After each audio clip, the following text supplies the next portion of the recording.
The first time I saw the grand opening banner floating across my lake, I thought someone had made a terrible mistake.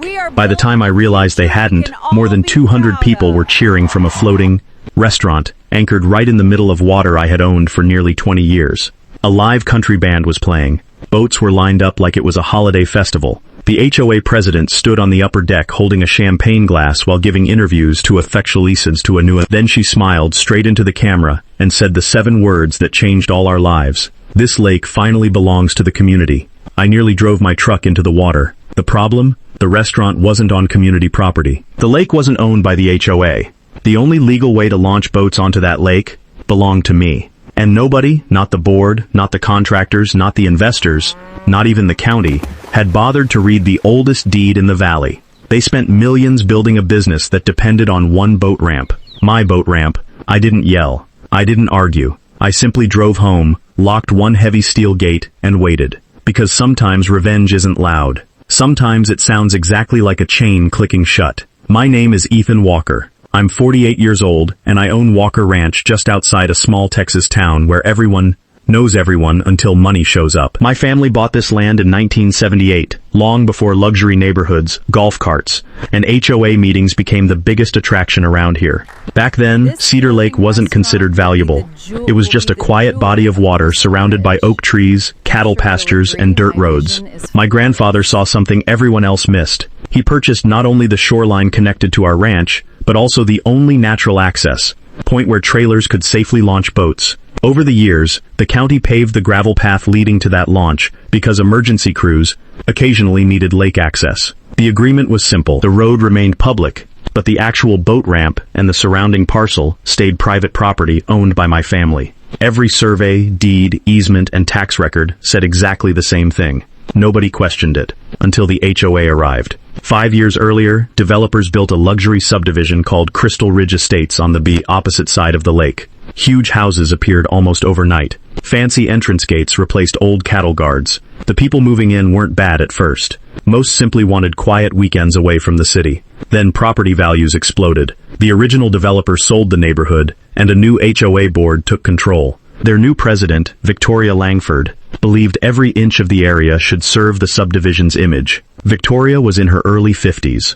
always dressed like she was about to appear on television. Perfect blonde hair, designer sunglasses, white suits that somehow never collected dust despite living in Texas. She drove a pearl-white luxury SUV that looked cleaner than most hospital floors. Everything she touched had to become exclusive, luxury, premium, community-focused. At least that's what she called it. The rest of us called it control. Our first disagreement happened over a fence. She wanted a decorative stone entrance extending several feet onto my ranch because she claimed it would improve neighborhood aesthetics. I showed her the survey markers.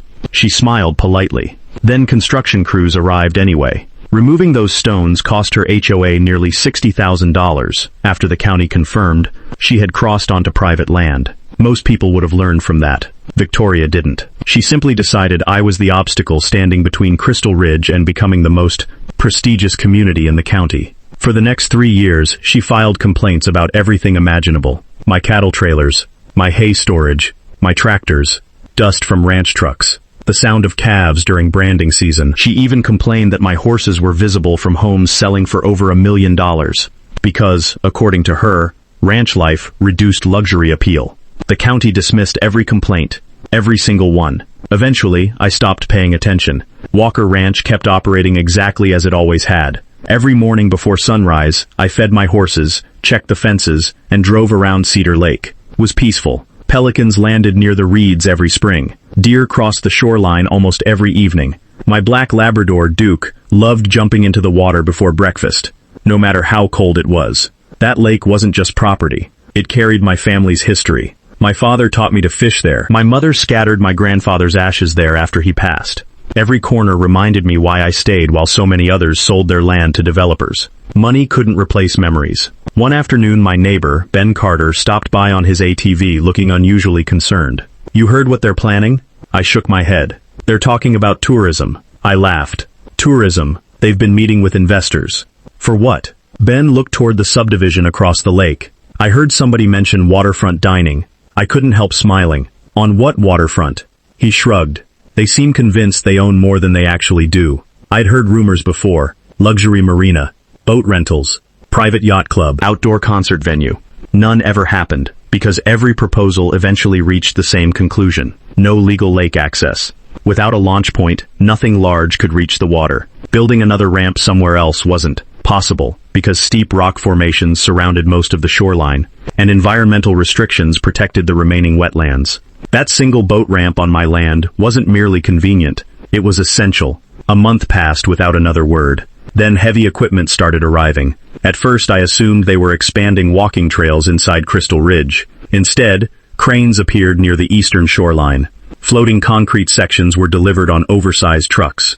Steel framework followed. Every morning, another convoy rolled through town. Curious neighbors gathered along county roads trying to figure out what was happening. Nobody from the HOA explained anything. Whenever someone asked questions, they received the same answer. Future community improvements. One afternoon I drove closer and spotted construction barges already floating near the shore. That made no sense. There hadn't been barges on Cedar Lake in decades. I followed the shoreline until I found two workers eating lunch. "Morning," I said. One nodded politely. "Morning. What are y'all building?" The younger man smiled. "Floating restaurant." I thought he was joking. "You serious? Grand opening in 6 weeks." I stared at him. "How'd those barges get in here?" He pointed across the lake. "They came through the boat ramp on the west side." My smile disappeared. Our permits covered transportation. Something felt wrong. Very wrong. I drove straight to the county records office the next morning. By lunchtime I had copies of every recent filing connected to Crystal Ridge. Restaurant permits, health department approvals, environmental inspections, temporary construction access. But one document was missing. There wasn't a single easement giving them permanent use of my boat ramp. Not one. I asked the clerk if additional paperwork had been filed elsewhere. She checked twice. Nothing. I left carrying a folder thicker than a phone book, but every page only confirmed what I already knew. Someone had assumed they could solve the access problem later. Or worse, someone believed they could pressure me into giving it away after construction was finished. If that was their strategy, they had made the biggest mistake of their lives. I spent the next week reading every document twice. Then I called the attorney who had handled my family's land matters for almost 15 years. His name was Daniel Brooks, a quiet man in his early 60s who never rushed to speak. Gray hair, wireframe glasses, worn cowboy boots under expensive suits, and a habit of reading every page before offering an opinion. He looked through the stack without saying much. After nearly an hour, he leaned back in his chair. "They built the restaurant. Looks that way. They received construction permits. Yep. They received health permits. Yep. They even convinced the county that emergency access requirements were met. Exactly." He folded his hands. "But," I smiled. "I've been waiting for the but they never secured permanent legal access to your boat ramp." I nodded. "So?" He looked directly at me. "So if these documents are accurate, every customer, employee, food supplier, maintenance crew, propane delivery, fuel shipment, and emergency service boat depends on crossing your private property." The room became very quiet. Daniel finally smiled. "I've practiced property law for 38 years, and I've never seen anyone spend this much money before verifying how people were actually supposed to reach the business." Neither had I. Still, Daniel warned me about something important. "Don't touch the restaurant." I wasn't planning to. "Don't interfere with construction." I won't. "Don't threaten anyone." I don't need to. He pointed toward the deed. "Just protect your property exactly the way you've always protected it." That advice became my entire strategy. For the next month I didn't say a single word publicly. Construction continued every day. Massive floating sections were connected together. A beautiful wooden dining deck stretched across the water. Glass walls reflected the sunset.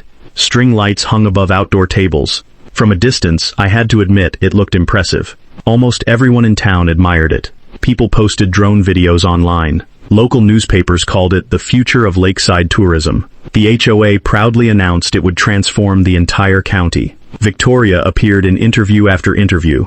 "Our community is investing in economic growth. We're creating jobs. This will become Texas' premier floating dining destination." Not once did she mention my property. Not once. Meanwhile, every construction boat continued using my ramp. I watched them quietly from across the pasture. Daniel advised patience. "They're still building," he reminded me.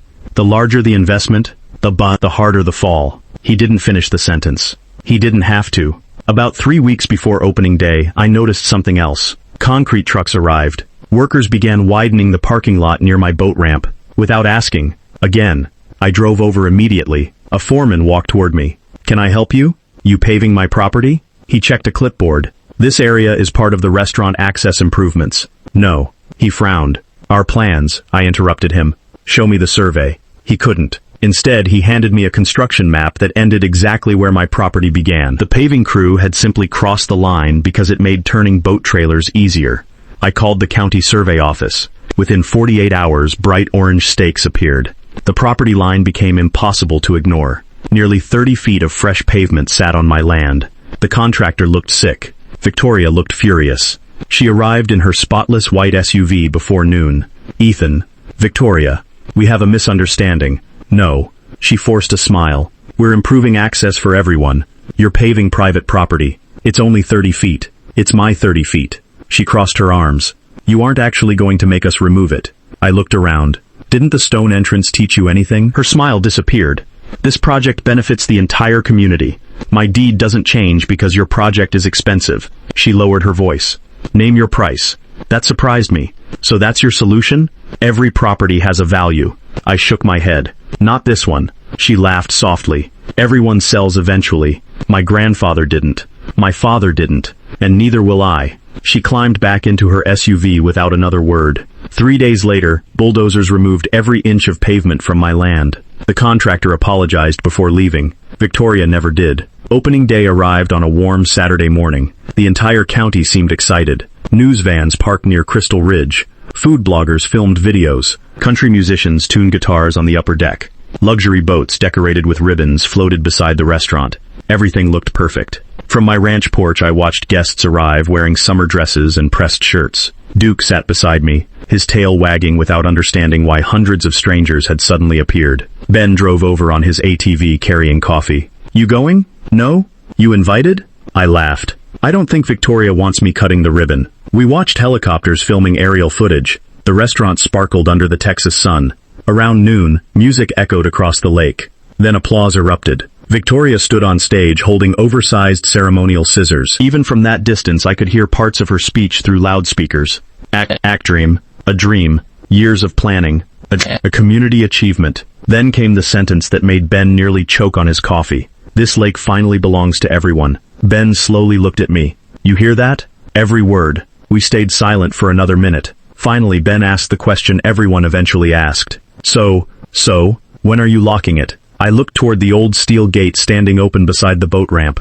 The same gate my father installed decades ago. The same gate that had never once been locked because nobody had ever abused the privilege. I checked my watch. "Tomorrow morning." Ben smiled. I figured. The next sunrise felt strangely peaceful. Birds sang exactly as they always had. The lake reflected orange morning light. Nothing looked different, except for the line of supply trucks already waiting outside my property. Restaurant deliveries, fresh seafood, produce, ice, fuel, cleaning supplies, employees towing small boats, tour guides, maintenance crews. Everyone expected another ordinary day. Instead, they found me standing beside the gate. I waited until the last construction barge returned through the ramp.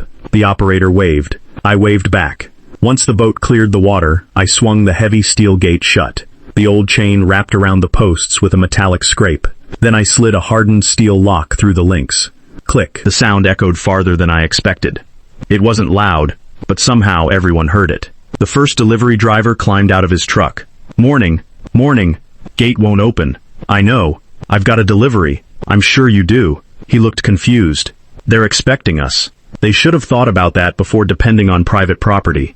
Within 15 minutes, the line of vehicles stretched down the county road. Phones came out. Calls were made. Employees gathered near the entrance, pointing toward the locked gate. Half an hour later, Victoria's white SUV came flying around the corner in a cloud of dust. She jumped out before the vehicle had fully stopped. "What are you doing?" I calmly handed her a copy of my deed. "Using my property? You can't shut down a business." "I'm not." "You locked the only boat ramp." "Yes." She stared at the document without taking it. "This is retaliation." "No, it's trespassing prevention. You've never locked this gate. I've never had someone build a commercial business that depended on crossing my land without permission."